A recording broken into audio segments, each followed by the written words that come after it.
Hey guys, Santonio here, and I'm going to show you how to work the Covert camera watch that we have on our shop. This can be purchased from our shop for £95, and this video will show you what's inside the box when you purchase it and also how to use it. So as you can see, the watch will come like this.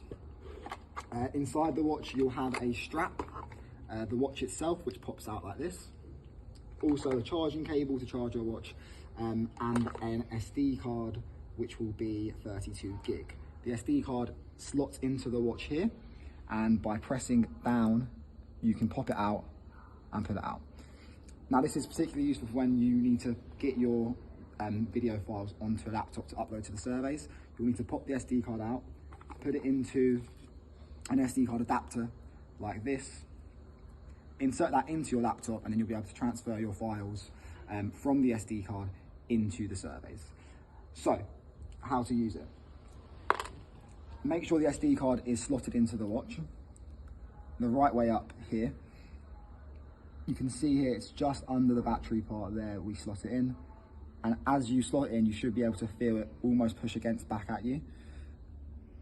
Once you slot it in, you'll hear a little click. The click means that it's securely into the watch. Now to work it, I'll put it into the strap again so you can see how it will work.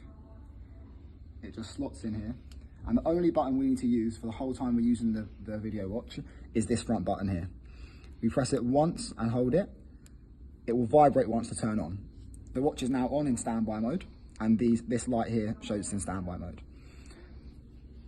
After it's in standby mode, if you press the button again, the same button we used to turn it on, press it once, it just vibrates 3 times, and on the third vibrate, it starts recording. So this is now recording video footage. I can put it on my wrist like so. So we'd recommend, before you enter your mystery shop, before you enter the store, turning it on and actually starting the video camera before you turn in. And as you go into the store, you'll have it on recording, and we'll show you some test footage on the video below this article. So it's recording now, and then to turn it and to stop recording, you just press the same button again once. It will vibrate once and then stop recording.